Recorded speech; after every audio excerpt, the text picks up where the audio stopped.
Meaning of gap-toothed. Gap-toothed.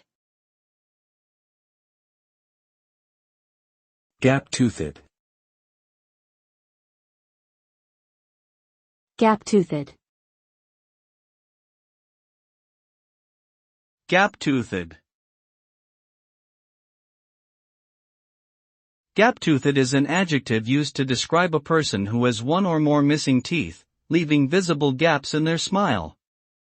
This term is often used playfully or affectionately, but can also be used in a negative or derogatory way depending on the context.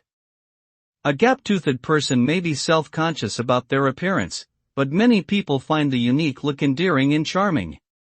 Regardless of personal opinions, it is important to treat all individuals with kindness and respect, regardless of their physical characteristics.